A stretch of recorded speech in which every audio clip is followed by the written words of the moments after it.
Hello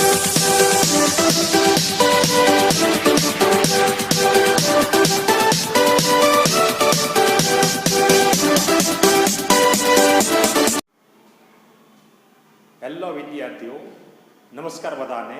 અને આ ચેનલમાં બધા જ વિદ્યાર્થીઓનું સ્વાગત છે.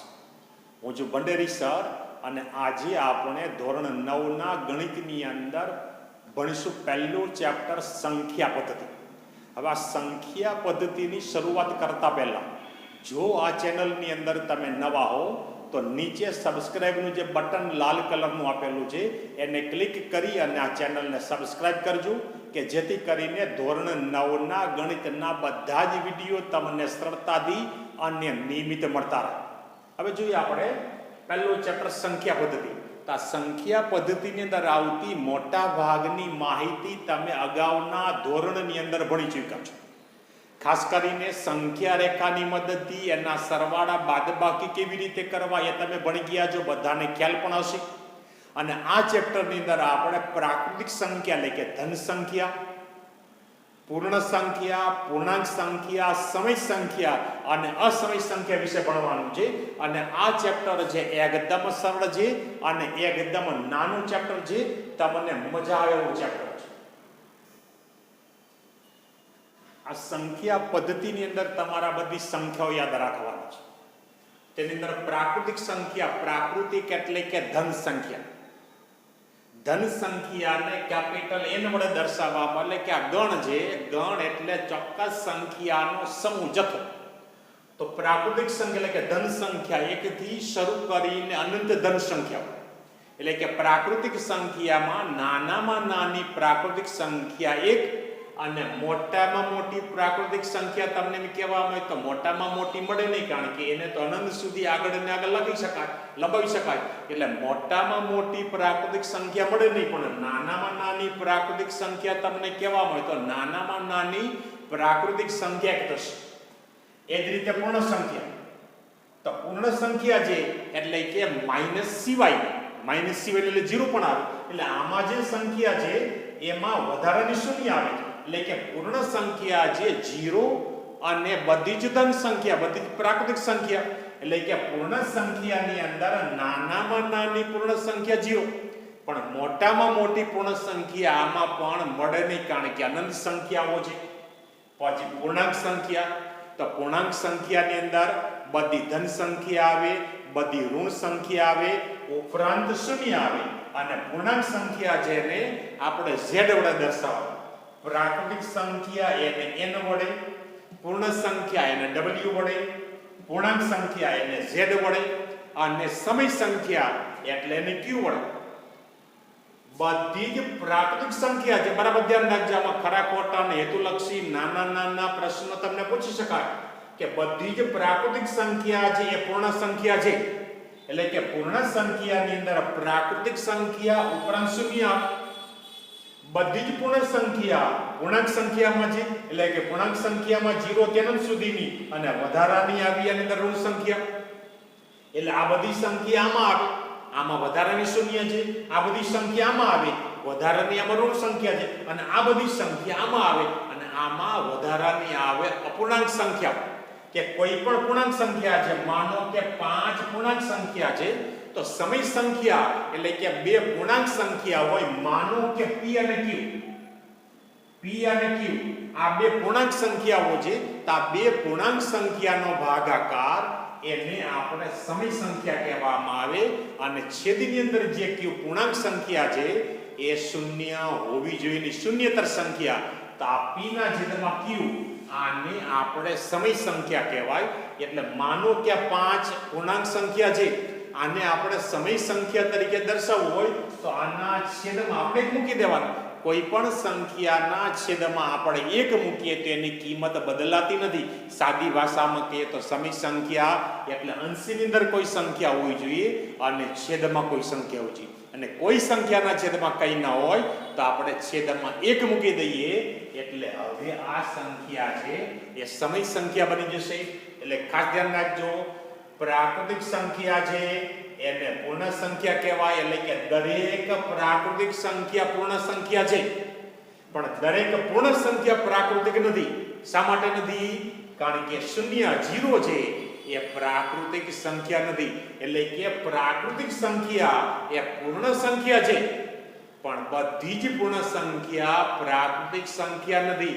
તમને ખરા ખોટામાં કે પૂછાય કે દરેક પૂર્ણ સંખ્યાઓ પ્રાકૃતિક સંખ્યા છે, તો આ વિધાન કેવું થશે? આવડી જશે ને બધાને? આ વિધાન ખોટું થશે. શા માટે ખોટું થશે? કારણ કે 0 છે એ પ્રાકૃતિક સંખ્યા નથી. એટલે દરેક પ્રાકૃતિક સંખ્યા પૂર્ણ સંખ્યા છે, પણ દરેક પૂર્ણ સંખ્યા પ્રાકૃતિક સંખ્યા નથી. એ જ રીતે દરેક પૂર્ણ સંખ્યા છે એ પૂર્ણાંક સંખ્યા છે, કારણ કે પૂર્ણ સંખ્યામાં 0 થી શરૂ કરીને બધી જ ધન સંખ્યાઓ, તો પૂર્ણાંક સંખ્યામાંથી 0 થી શરૂ કરીને અનંત ધન સંખ્યાઓ આવે, પણ વધારાની કઈ સંખ્યા આવી આમાં? ઋણ સંખ્યા. એટલે કે દરેક પૂર્ણ સંખ્યા છે એને પૂર્ણાંક સંખ્યા કહી શકાય, પણ દરેક પૂર્ણ સંખ્યા એને પૂર્ણાંક સંખ્યા એને પૂર્ણ સંખ્યા કહી શકાય નહીં, કારણ કે પૂર્ણ સંખ્યામાં માઈનસ આવેલી જ્યારે માઈનસ આવે. એટલે દરેક પ્રાકૃતિક સંખ્યા એ પૂર્ણ સંખ્યા છે, દરેક પૂર્ણ સંખ્યા એ પૂર્ણાંક સંખ્યા છે, અને દરેક પૂર્ણાંક સંખ્યા એ સમય સંખ્યાઓ છે. તો સમય સંખ્યા q છે, તો q એટલે કે એના બરાબર p ના છેદમાં q. p અને q એ પૂર્ણાંક સંખ્યાઓ છે, પણ q છે એ શૂન્યતર, શૂન્ય સિવાયની, કારણ કે કોઈ પણ સંખ્યાના છેદમાં શૂન્ય આવે નહીં, કારણ કે શૂન્ય વડે કોઈ પણ સંખ્યાને ભાગીએ તો આ અવ્યાખ્યાય છે. એટલે આ સંખ્યાઓ અને આના સંકેત આ બરાબર તમે ધ્યાન રાખજો. આ ક્યાંક તમે લખી લેજો, આ વારંવાર બધું ઉપયોગી થશે. હવે આની અંદર આપણે સ્વાધ્યાય 1.1 જોઈએ. દરેક વિદ્યાર્થી ચોપડીમાં સ્વાધ્યાય 1.1 ખોલે. હવે જોઈએ આપણે સ્વાધ્યાય 1.1 ની અંદર પહેલો દાખલો છે કે જે શું શૂન્ય એ સમય સંખ્યા છે? હા કે ના? આવડી જાય ને? તો તમને આવડી જ જશે. હમણાં આપણે જોયું કે દરેક પૂર્ણાંક સંખ્યા છે એ સમય સંખ્યા છે, તો શૂન્ય જે પૂર્ણાંક સંખ્યા કહેવાય. એટલે કે આનો જવાબ આવશે હા, કે શૂન્ય એ સમય સંખ્યા છે. કે દાખલા તરીકે શૂન્ય છે કોઈ પણ સંખ્યા પૂર્ણાંક સંખ્યા હોય એના છેદમાં આપણે 1 મૂકીએ એટલે સમય સંખ્યા થાય. તો 0 ના છેદમાં આપણે 1 મૂકીએ તો આ સમય સંખ્યા બની જશે. એટલે કે શૂન્ય એ સમય સંખ્યા થશે. સાચું ખોટું પૂછાય તો સાચું થાય, અને આમાં જવાબ આપવાનો છે હા ના, એટલે આપણે જવાબ આવશે હા. ત્યારબાદ આપણે કે તમે તેને p પૂર્ણાંક અને q શૂન્યતર પૂર્ણાંક હોય તો pq માટે એને p અને q ના સ્વરૂપમાં લખી શકાય. તો આ રીતે આપણે લખી શકીએ, તો આ પણ લખી શકાય. આમાં પણ જવાબ થશે હા, કારણ કે આને p અને શૂન્ય છે એને p અને q ના સ્વરૂપમાં લખી શકાય, કારણ કે શૂન્યના છેદમાં આપણે 1 મૂકીએ તો એનું સ્વરૂપ p ના છેદમાં q જેવું થશે. દાખલા નંબર 2 છે 3 અને 4 વચ્ચેની 6 સમય સંખ્યાઓ. કોઈ પણ બે સંખ્યા આપેલી હોય, પછી એ પૂર્ણાંક સંખ્યા હોય કે સમય સંખ્યા. અહીંયા આ બંને છેદ વગરની, સાદી ભાષામાં કહીએ તો આપણે છેદ વગરની સંખ્યાને આપણે પૂર્ણાંક સંખ્યા કહીશું, અને છેદવાળી સંખ્યા એટલે કે અપૂર્ણાંક સંખ્યા છે એ બધી સંખ્યા કેવી ગણવાની? આપણે સમય સંખ્યાઓ. તો બે આ પૂર્ણાંક સંખ્યા છે કે બે તમને સમય સંખ્યા આપેલી હોય એમની વચ્ચેની સમય સંખ્યા મેળવી હોય, તમને 2 પૂછાય, 3 પૂછાય, 4 પૂછાય, 5 પૂછાય, 6. આ દાખલામાં આ બે સંખ્યા વચ્ચે 6 સમય સંખ્યા મેળવવાની છે. તો કોઈ પણ બે સંખ્યાની વચ્ચે અનંત સમય સંખ્યા હોય, અનંત અસંખ્ય. એટલે આની અંદર જુદા જુદા વિદ્યાર્થીનો જવાબ જુદો જુદો હોય, છતાંય બધાનો જવાબ સાચો, કારણ કે આ બે સંખ્યા વચ્ચે સમય સંખ્યા કેવી મળે? અનંત મળે, અસંખ્ય. એટલે કોઈ વિદ્યાર્થી અમુક 6 લખે, બીજો વિદ્યાર્થી બીજા પ્રકારની 6 લખે, બંનેનો જવાબ જુદો, છતાંય બંનેનો જવાબ સાચો ગણાય.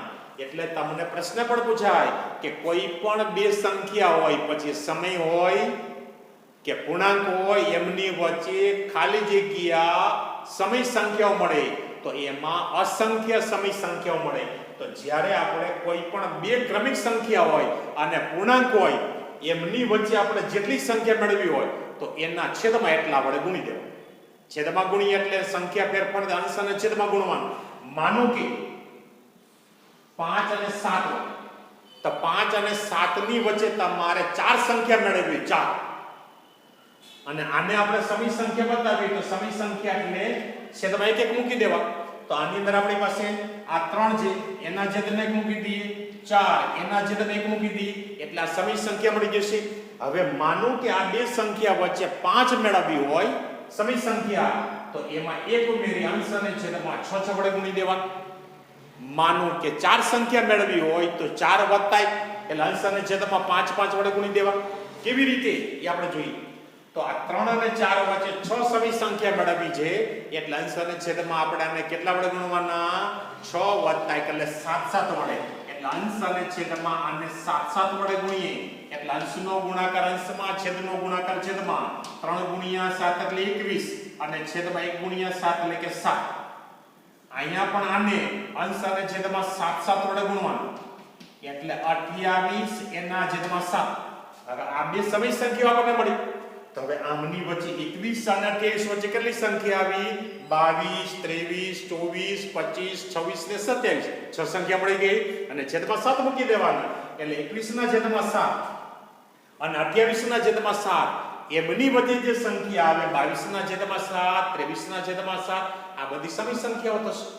તમને બી કહેવામાં આવે કે 3 અને 4 વચ્ચે 5 સમી સંખ્યા તો આપણે અંશ અને છેદમાં કેટલા વડે ગુણવાનું 6 વડે ગુણવાનું એટલે 6 વડે ગુણીએ 18 ના છેદમાં 6 અને અહીંયા પણ 6 વડે ગુણીએ એટલે 24 ના છેદમાં 6 એટલે 18 ના છેદમાં 6 19 ના છેદમાં 6 20 ના છેદમાં 6 આ બધી સમી સંખ્યાઓ થશે.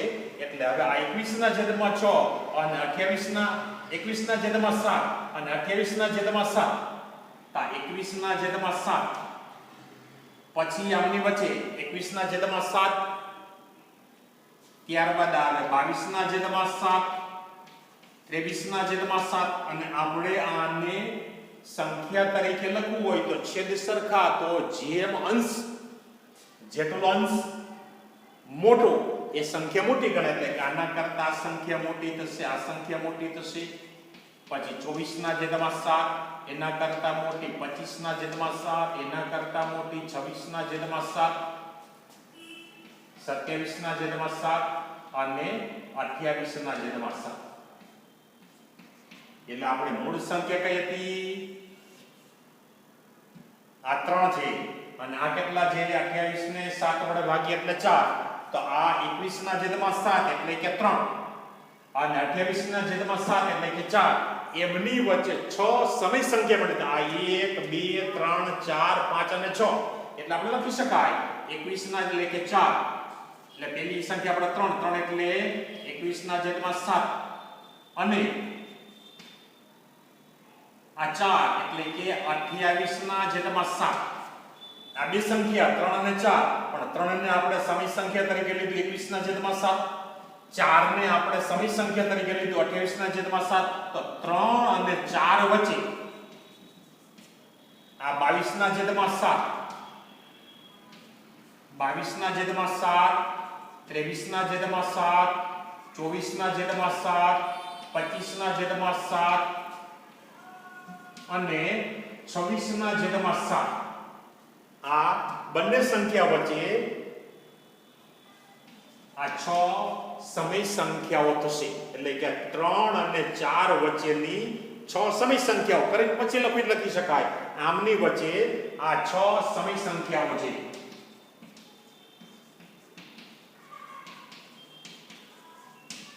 એટલે એકદમ સરળ દાખલા છે.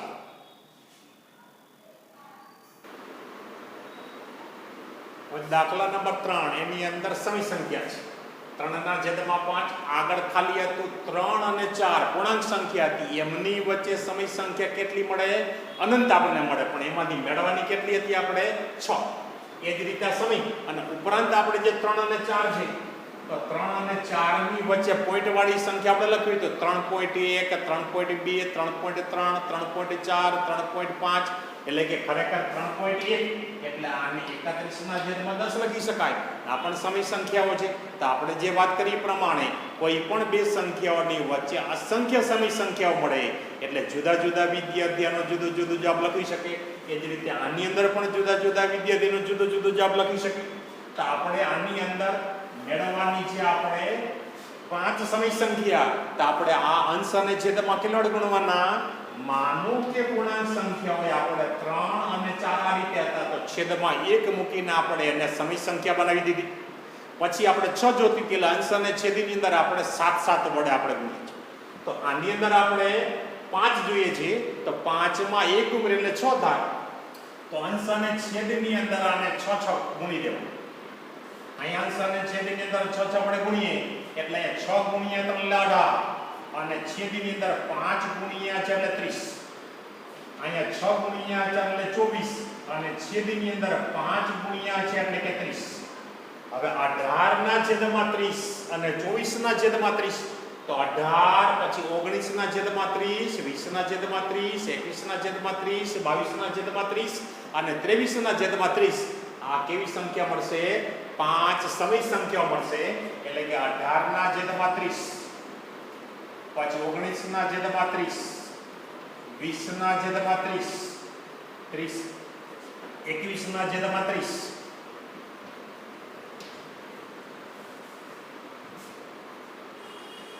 22 ના છેદમાં 30, 23 ના છેદમાં 30 અને 24 ના છેદમાં 30. આપણે મેળવ્યા છે 5 તો આપણે 5 સંખ્યા કઈ થઈ? આ 5 સંખ્યા છે 1 2 3 4 અને 5. આ બે સંખ્યા એટલે કઈ? 3 ના છેદમાં 5 અને 4 ના છેદમાં 5 એમની વચ્ચેની સંખ્યા છે. એટલે કે ત્યાં આપણે 3 ના છેદમાં 5 એટલે કે આપણે 18 ના છેદમાં 30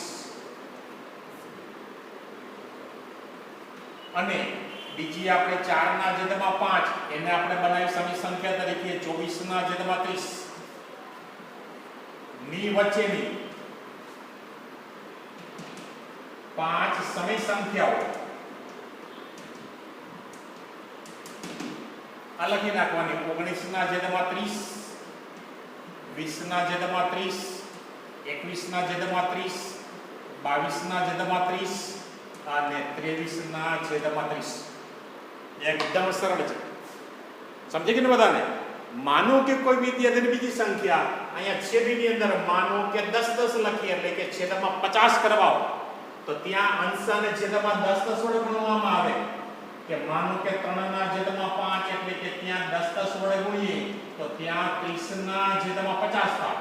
અને બીજી સંખ્યા 4 ના છેદમાં 5 છે એને 10 વડે ગુણીએ તો ત્યાં 40 ના છેદમાં 50 થશે.